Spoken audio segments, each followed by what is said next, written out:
시기의 불신앙이라고 하는 제목으로 우리가 함께 말씀을 나누겠습니다. 불평과 시기가 불신앙이라고 하는 것을 우리가 이 시간에 기억을 했으면 좋겠는데, 한번 제목만이라도 한번 따라서 해봤으면 좋겠습니다. 불평과 시기의 불신앙.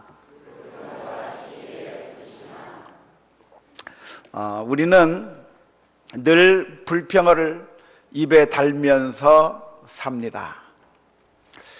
주님께서는 항상 기뻐하라, 항상 감사하라, 범사에 감사하라, 그렇게 명령해 주셨지만 우리가 살다 보면 늘 불평하는 마음이 우리 마음속에서 생겨나게 되고요, 또 다른 사람들을 보면서 시기와 질투하는 마음들이 우리들의 마음속에서 자연스럽게 생깁니다. 언제 이런 일들이 생깁니까? 내가 정당한 대우를 받지 못한다고 생각될 때 우리는 마음이 불편하게 되고 불평하게 됩니다. 뿐만 아니라 우리의 기본적인 욕구가 충족되지 않을 때, 내가 원하던 간절한 소원들이 이루어지지 않을 때, 기대를 했지만 그 기대만큼 충족되지 아니할 때 우리들은 불평하게 됩니다. 시기하고 질투하게 되는 것은 언제 그런 마음들이 생깁니까? 나보다 다른 사람들이 더 잘 되는 것 같고, 더 행복한 것 같고, 나보다 모든 여건들이 좋아 보인다고 생각될 때 우리들의 마음은 그들을 함께 축복하고 함께 기뻐하기보다 우리들의 마음속에서 불편함이 생기고 시기와 질투하는 마음들이 생기게 되어 있습니다. 아주 오래된 영화인데요, 1984년에 나왔던 밀로스 포만 감독이 만든 영화 가운데 아마데우스라고 하는 영화가 있습니다. 모차르트와 그와 연관된 사람들을 중심으로 해서 만든 영화인데요, 거기에 등장하는 극중 인물 가운데 한 사람이 살리에르라고 하는 사람입니다. 이 사람은 음악을 공부해서 아주 당대에 아주 뛰어난 음악가로서 가장 최고의 명예의 자리라고 할 수 있는 궁전 악장이 된 사람입니다. 하지만 자기가 음악을 작곡하면 그 곡이 그렇게 좋기는 하지만 뭔가 좀 부족한 거예요. 그런데 그 살리에르라고 하는 사람 앞에 누가 나타나냐면 모차르트가 나타납니다. 모차르트 들어보셨습니까? 살리에르는 못 들어보셨어도 모차르트는 들어봤잖아요. 이 모차르트라고 하는 사람이 등장하는데, 이 사람은 어떤 사람이냐면 별로 그렇게 좋은 사람이 아니에요. 남봉꾼이고 경건하지 못하고 열심히 노력하지도 않고, 보면 이 살리에르라고 하는 궁정악장은 정말 하나님 앞에서 경건하게 살아왔고, 그리고 정말 자신의 삶을 잘 유지하면서 정말 성실하게 인생을 살아온 사람이 살리에르라고 한다면, 모차르트는 아주 못돼먹은 인생인데, 그런데 작곡만 했다고 하면 아주 멋진 작품들이 다 나오는 겁니다. 그래서 그 모습을 보면서 이 살리에르가 모차르트를 향해서 질투하는 마음을 갖습니다. 나는 왜 저런 능력이 없을까? 그래서 질투하다가 그 질투가 커지고 커져서 결국에는 이 모차르트를 죽이게 되는 일을 하게 된다고 하는 그런 설정으로 만들어진 영화가 아마데우스라고 하는 영화입니다.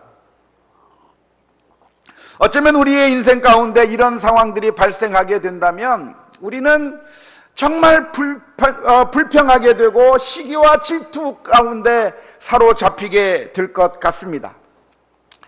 내가 열심히 노력하고 수고했는데 거기에 마땅한 보상이 없을 때, 예를 들어서 우리가 선거를 한다고 하면 국회의원 선거나 대통령 선거를 하는데 정말 내가 잘 준비해서 좋은 공약과 멋진 것들을 가지고 나와서 선거운동을 했지만 상대편 후보는 나에 비해서 공약도 변변치 않고 제대로 하는 것도 없는데 나중에 뚜껑을 열고 봤더니 나는 떨어지고 저 사람이 당선되었다고 한다면, 그러면 마음속에 씁쓸한 마음과 불평, 그리고 여러 가지 시기와 질투들이 생기게 될 겁니다.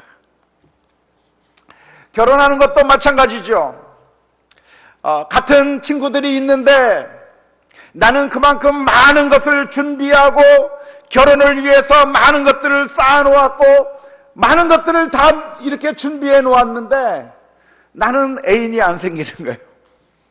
근데 별 볼 일 없어 보이는 사람에게 애인이 생기고 저 사람은 결혼하게 되면 우리들의 마음이 질투가 생기는 겁니다. 아니, 결혼하고 나서도 마찬가지죠. 학창시절 때는 내가 공부도 제일 잘하고 전교 1등도 하고 그래서 나는 모든 사람들이 박수 쳐주는 사람이었는데 어느 날 동창회에 갔더니 학창시절 때 별 볼 일 없어 보이던 그런 너무나도 멋있어 보이지 않았던 한 동창이 멋진 남성하고 결혼을 해가지고 어마어마한 그 모습을 하고서 등장하는 겁니다.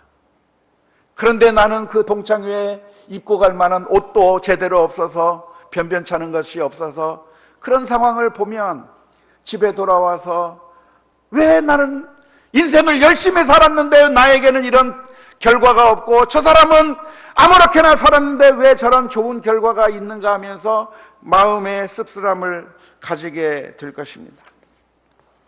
이런 세상적인 것뿐만 아니라 사실은 우리가 신앙생활을 하면서도 시기와 질투와 불평들이 생기게 됩니다.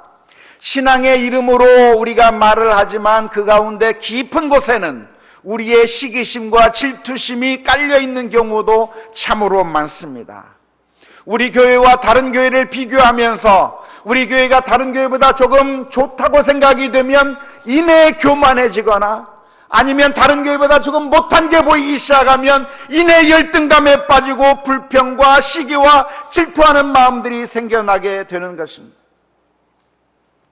이러한 모습들은 우리들에게서 너무나도 자주 발생하는 것이기 때문에 우리들은 생각하기를 불평을 하거나 시기하고 질투하는 것은 그저 자연스러운 모습이라고 생각하기가 너무 쉽고, 그래서 내 마음속에 불평이 솟아오르고 시기와 질투가 생겨도 그저 경각심을 갖거나 조심하거나 하는 것이 없고 그냥 자연스러운 것이라고 치부해버릴 때가 얼마나 많은지 모릅니다. 하지만 갈라디아서 5장 19절부터 21절의 말씀을 보면 이런 말씀이 기록되어 있습니다. 육체의 일은 분명하니 곧 음행과 더러운 것과 호색과 우상 숭배와 주술과 원수 맺는 것과 분쟁과 시기와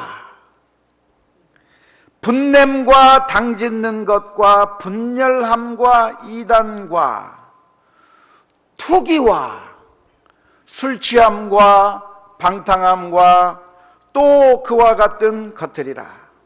전에 너희에게 경계한 것 같이 경계하노니 이런 일을 하는 자들은 하나님의 나라를 유업으로 받지 못할 것이요. 무슨 말입니까?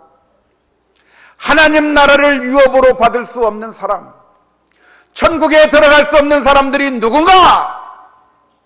음행을 저지르고 우상숭배하는 사람들도 못 들어가지만 시기와 질투와 분노 가운데 있는 사람들, 그런 사람들도 하나님 나라에 합당하지 않다고 성경은 기록하고 있습니다. 따라서 우리가 살아가면서 우리의 생활 가운데 불평하는 마음이 솟아오르고 사람들을 보면서 시기와 질투하는 마음들이 생겨난다면 괜찮은 것이 아니라 영적으로 아주 위험한 것이고 영적으로 건강하지 못한 것이라고 하는 사실을 우리가 분명하게 기억해야 될 것입니다. 오늘 읽은 시편 37편의 말씀은 다윗이 쓴 시라고 알려져 있는데요, 다윗은 이 시편에서 이렇게 노래를 하고 있습니다. 시편 37편 1절 말씀에 이렇게 기록합니다. 악을 행하는 자들 때문에 불평하지 말며 불의를 행하는 자들을 시기하지 말지어다. 지금 다윗이 이 시를 기록했는데요, 다윗이 명령형으로 1절을 기록하고 있습니다. 다윗이 불평하지 마라, 시기하지 마라 라고 이야기하고 있는데, 누구에게 지금 다윗이 이야기하고 있습니까? 이 시를 읽는 사람들에게 하는 말이기도 하지만 1차적으로는 다윗이 자기 자신을 향해서 이런 이야기를 하는 겁니다. 내 영혼아, 내 영혼아 불평하지 마라, 내 영혼아 시기하지 마라, 이렇게 이야기하고 있습니다. 왜 다윗은 자신의 영혼을 가리켜서 시기하지 말라 하고 불평하지 말라고 말하는 이유가 무엇일까요? 그것은 지금 다윗이 만나고 있는 현실이 그렇게 좋지 않기 때문에 그렇습니다. 지금 상황은 불평하기에 딱 좋은 상황이고, 그리고 시기하고 질투하기에 딱 좋은 상황 가운데 다윗이 있기 때문에 이런 시를 쓰고 있는 것입니다.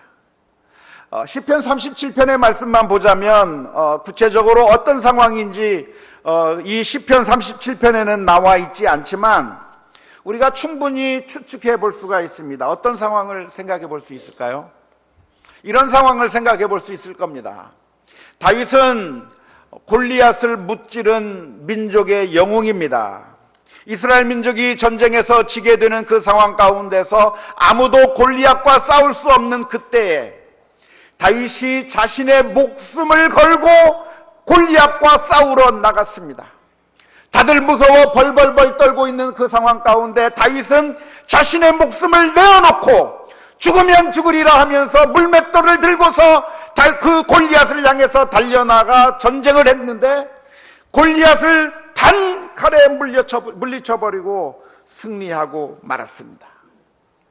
그렇다고 한다면 어떤 결과가 기다려야 되는 것이 맞습니까? 골리앗을 이겼으니까 칭찬하고 다윗을 인정하는 일이 따라와야 정상이라고 말할 수 있을 것입니다. 하지만 다윗이 만난 현실이 무엇이냐면 정반대의 현실이 그에게 펼쳐지기 시작했습니다. 물론 사람들은 다윗을 칭찬했지만 사울왕이 다윗을 미워하기 시작한 겁니다. 사울이 다윗을 미워하기 시작해서 그래서 다윗을 죽이려고 달려들었습니다. 다윗이 죄를 범한 게 아니에요. 다윗이 잘못한 게 아니고 오히려 이스라엘 민족을 위해서 영웅의 일을 했지만 바로 그 일 때문에 사울왕이 다윗을 죽이려고 달려들기 시작한 겁니다. 그래서 할 수 없이 다윗이 도망다닙니다. 도망다니면서 산적 두목과 같은 생활을 하는 것이고 거지 왕초와 같은 모습으로 도망다니는 겁니다. 이 산으로 도망갔다가 저 산으로 도망갔다가 광야로 도망갔다가 여기서 숨어 지내다가 안전한 것 같아서 여기 있으려고 했는데 사울이 발견해서 쫓아오면 또 도망가야 되고, 그래서 어느 정도 숨을 돌렸다 싶으면 또 누군가 밀고를 해서 또 도망가야 되는 그런 생활들이 자꾸만 반복되는 가운데 다윗의 삶이 얼마나 힘들고 고달팠겠습니까? 잠자리가 불편해서 밤새도록 잠을 자지 못하고 너무나도 힘들게, 너무나도 졸음이 쏟아지는 그런 상황 가운데서 짜증이 났을 수도 있을 것이고요. 며칠 동안 목욕을 하지 못해서 몸에서는 풀풀 냄새가 나고 먹을 것도 제대로 먹지 못해서 어떤 때는 쫄쫄 굶을 수밖에 없는 그런 상황들을 다윗은 겪으면서 정말 자신의 모습을 보면서 한탄스러웠을 겁니다. 막 도망가다가 갑자기 자신의 모습이 물에 비친 그 모습을 보니까 완전 거지, 상거지가 그런 모습이 없는 거예요. 그 모습을 보면서 다윗이 생각합니다. 다윗의 마음속에서 짜증이 확 솟아오릅니다.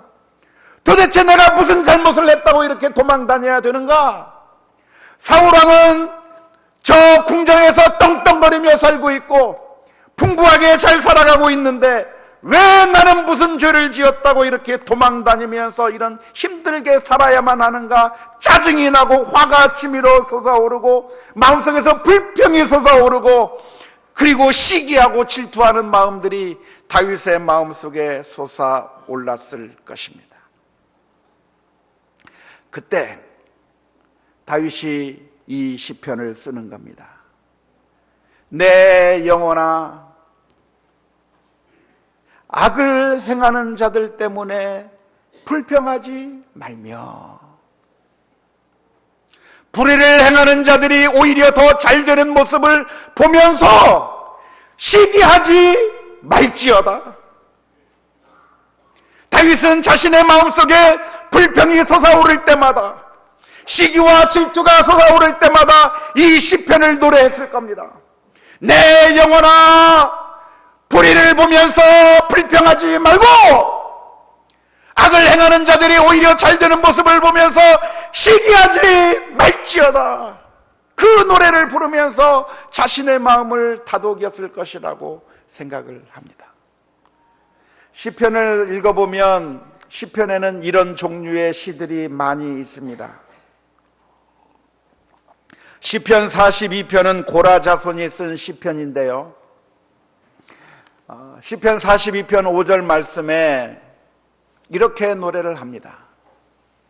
내 영혼아, 내가 어찌하여 낙심하며 어찌하여 내 속에서 불안해하는가? 너는 하나님께 소망을 두라. 그가 나타나 도우심으로 말미암아 내가 여전히 찬송하리로다.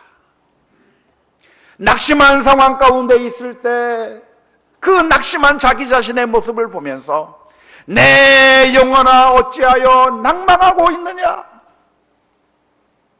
일이 꽉 막혔다고 왜 힘들어하고 있느냐? 일이 안 풀린다고 왜 답답해하고 좌절하고 있느냐? 힘들고 어려운 일을 만난다고 그렇게 왜 울고 있느냐? 우리는 우리들의 마음의 감정을 우리가 컨트롤할 수 있는 사람들은 아닙니다. 감정이라고 하는 것은 그냥 자연스럽게 자동으로 반응하게 되어 있는 것이 우리들의 감정입니다. 그래서 좋은 일을 만나게 되면 기쁜 마음이 생기게 되어 있고요, 슬픈 일을 만나게 되면 슬픈 마음이 생기게 되어 있고, 두려운 일을 만나게 되면 마음이 불안해지고, 또 어떤 위험한 일을 만나게 되면 초조해질 뿐만 아니라 불의를 보면 분노하게 되고, 또 다른 사람들이 잘 되는 모습을 보면 시기하고 질투하게 되고, 나에게 잘못하는 사람을 만나게 되면 그 사람에게 대한 미워하는 마음들이 자연스럽게 솟아오르게 되어 있습니다. 그건 성도들도 마찬가지입니다. 우리 성도들이라고 해서 돌부처처럼 아무런 감정이 없는 사람들이 되는 것은 아닙니다. 마치 로봇처럼 아무런 감정이 없는 사람처럼 상대방이 무엇을 하든지 아무런 감정이 솟아오르는 것이 성도가 아니라, 우리들은 인간이기 때문에 슬픈 일을 만나면 슬픈 것이고요, 기쁜 일을 만나면 기쁜 것이고, 여러 가지 감정들이 자연스럽게 나타나게 되어 있습니다. 문제는 이러한 마음들이 우리들의 그 마음 가운데 생겨나게 될 때 우리는 두 가지 선택 가운데 하나의 선택을 할 수가 있습니다. 하나는 이러한 감정이 생길 때 이러한 감정을 계속해서 유지시키고 강화시켜서, 그래서 그 속으로 푹 빠져드는 겁니다. 불만스러운 일이 생길 때 그 불만스러운 것을 계속 생각하면서 불평을 터뜨리면서 계속해서 거기서 헤어나오지 못하고 그 감정을 더 강화시키는 방향의 선택을 우리가 할 수가 있습니다. 반대로 그러한 생각들이 떠오를 때 그 감정들을 억제하면서 믿음으로 우리들의 마음을 변화시켜서 하나님께서 원하시는 모습으로 우리가 변해 갈 수가 있습니다. 여러분들은 어떤 선택을 하시기를 원하십니까?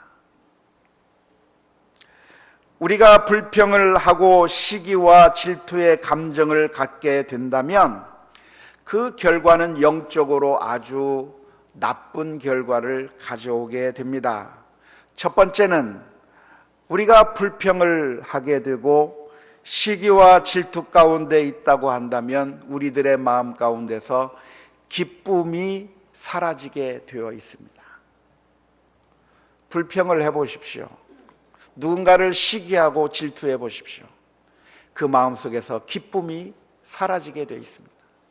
성경은 우리에게 말하기를 항상 기뻐하라고 말씀해 주셨는데 그 기쁨이 온전히 사라지는 결과를 가져오게 될 겁니다. 두 번째로, 만일 우리가 불평하기 시작하고 시기와 질투하기 시작한다면 다른 사람에 대한 사랑을 잃어버리게 되는 결과를 가져오게 됩니다. 하나님의 말씀은, 하나님의 계명은 하나님을 사랑하고 내 이웃을 사랑하라고 하는 것이 하나님의 명령인데, 우리가 불평을 하기 시작하고 시기와 질투의 감정을 계속해서 발전시켜 나간다면 다른 사람에 대한 사랑의 감정이 식어질 수밖에 없는 영적인 그런 나쁜 결과를 가져오게 될 겁니다. 세 번째로, 무엇보다도 자기 자신이 영적으로 피폐해지는 결과를 가져오게 될 겁니다. 유명한 사상가 솔제니치는 이런 말을 했습니다. 다른 사람에 대한 시기는 무엇보다도 자기 자신을 갉아먹는다고 이야기를 했습니다. 우리는 사울에 의해서 그걸 보지 않습니까? 사울이라고 하는 사람은 어떤 사람이었습니까? 사울은 다윗을 보면서 시기와 질투에 사로잡혔습니다. 자기보다 다윗이 높아지는 것에 대해서 질투하기 시작했습니다. 여인들이 다윗을 향해서 노래하기를 사울이 죽인 자는 천천히요 다윗이 죽인 자는 만만이라고 하는 그 노래 가사를 듣게 되는 그 순간에 사울은 다윗을 바라보면서 질투와 시기로 그 다윗을 바라보기 시작했습니다. 그래서 그 다윗을 사랑하고 아끼고 나의 부하로 삼아서 함께 이스라엘을 위해서 일하게 만드는 것이 아니라 다윗을 죽이려고 달려들었는데, 결국 다윗을 죽이기 위해서 달려들었다가 죽은 것이 누굽니까? 사울이 죽었어요.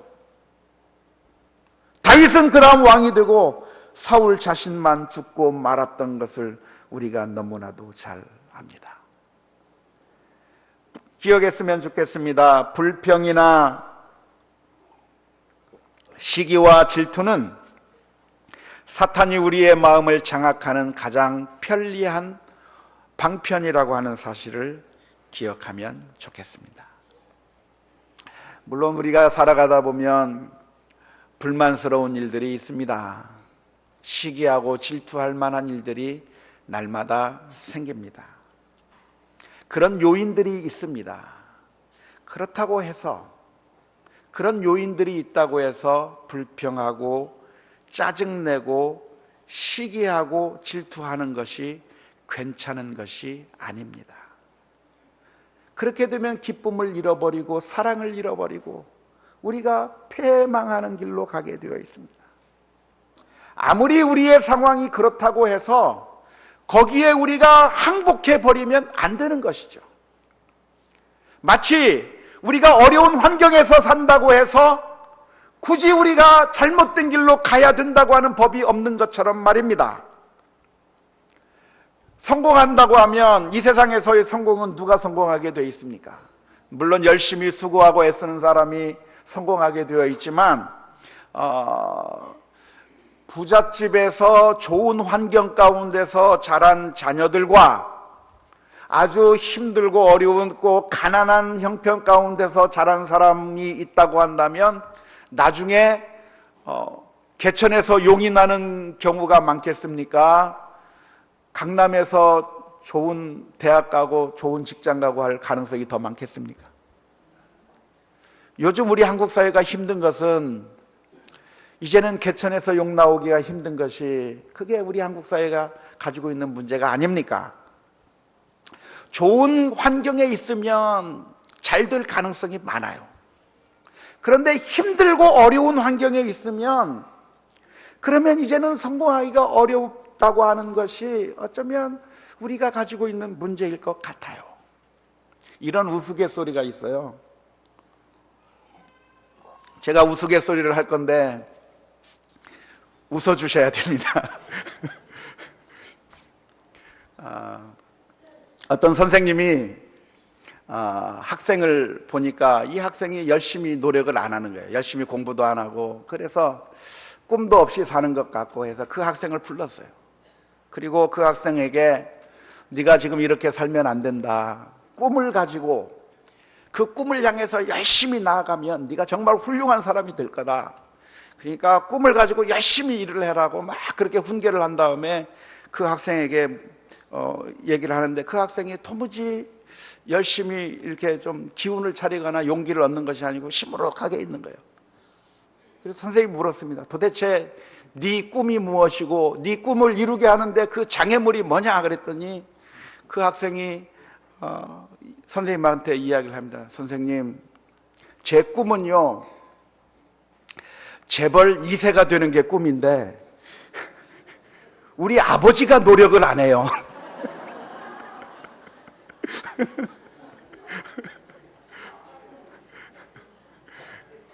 아직 이해하지 못한 분은 집에 가서 남편에게 물어보시면 네.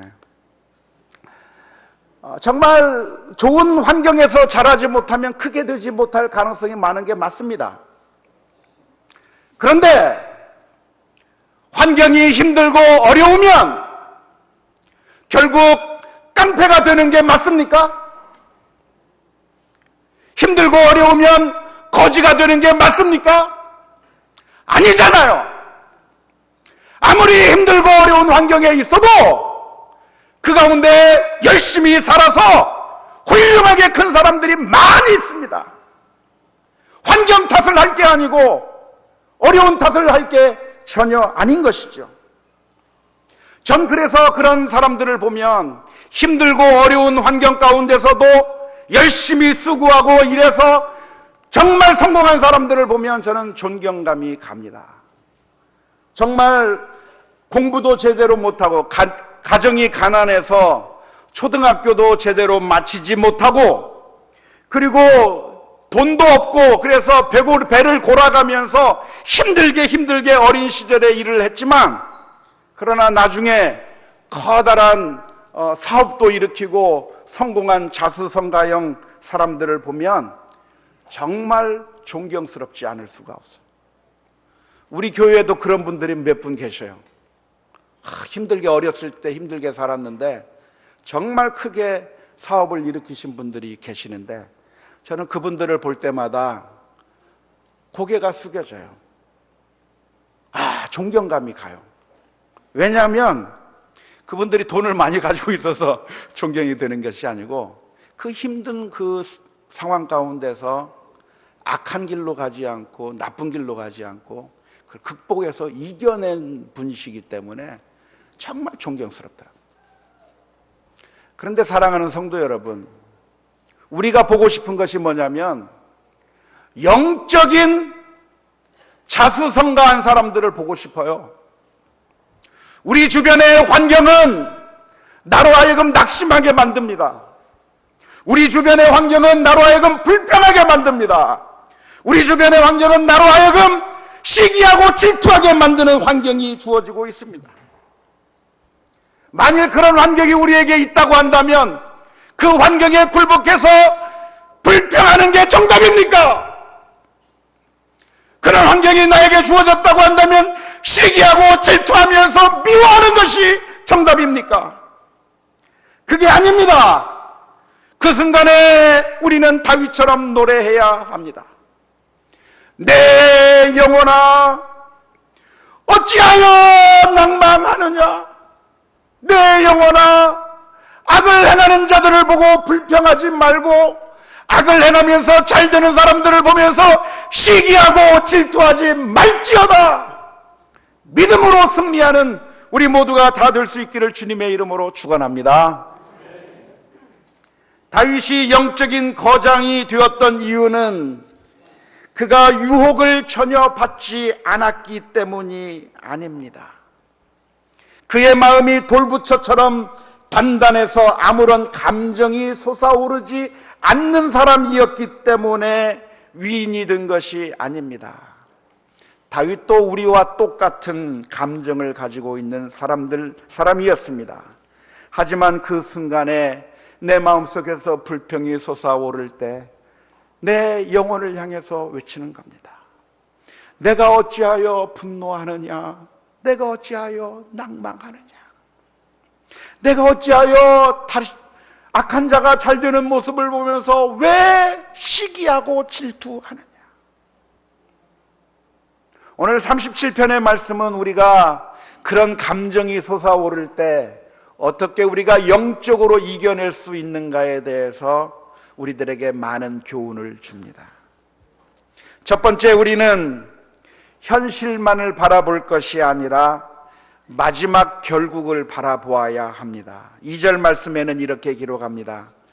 그들은 풀과 같이 속히 배임을 당할 것이며 푸른 채소와 같이 쇠잔할 것임이로다. 악인들은 지금 활개를 치고 다니고 있지만 그 사람들이 끝까지 그렇게 가는 것이 아니라 결국은 하나님 앞에서 망할 수밖에 없는 것임을 바라보라 하는 것이죠. 두 번째로 이 시편에서는 우리가 이 세상을 바라볼 것이 아니라 여호와 하나님만을 바라보고 의뢰하고 신뢰하면서 살라고 가르치고 있습니다. 3절 말씀에 보면 기록합니다. 여호와를 의뢰하고 선을 행하라. 4절 말씀은 말합니다. 또 여호와를 기뻐하라. 5절 말씀은 기록합니다. 내 길을 여호와께 맡기라. 7절 말씀은 이렇게 기록합니다. 여호와 앞에 잠잠하고 참고 기다리라. 우리의 시선을 하나님 앞에 고정시켜서 그래서 믿음으로 승리해야 된다고 하는 것입니다. 세 번째는 하나님께서 결국 우리의 억울함을 풀어주시고 내가 원수 갚지 않아도 내가 하지 않아도 결국에 신실하게 서 있는 믿음의 사람들을 하나님께서 신원하여 주신다고 하는 사실을 믿으면서 하나님 앞에 나가야 된다고 말합니다. 9절 말씀은 말합니다. 진실로 악을 행하는 자들은 끊어질 것이나 여호와를 소망하는 자들은 땅을 차지하리로다. 11절 말씀은 이렇게 말합니다. 그러나 온유한 자들은 땅을 차지하며 풍성한 화평으로 즐거워하리로다. 우리가 하나님을 바라보게 되면 우리는 영적으로 승리할 수가 있습니다. 불평과 시기가 불신앙인 이유는 바로 그 때문입니다. 우리가 하나님을 바라보지 않을 때, 믿음으로 하나님을 의지하지 않을 때 우리들의 마음속에는 불평과 시기가 장악하게 되어 있기 때문에 그렇습니다. 성경에서는 하나님을 가리켜서 하나님은 질투하는 하나님이라고 했는데 그 하나님께서 질투하는 하나님이라고 하는 그 의미는 우리들의 질투와는 좀 다릅니다. 우리들은 다른 사람들이 잘 되는 것을 보고 질투한다고 한다면 하나님은 우리가 잘못되는 것을 보고 질투하십니다.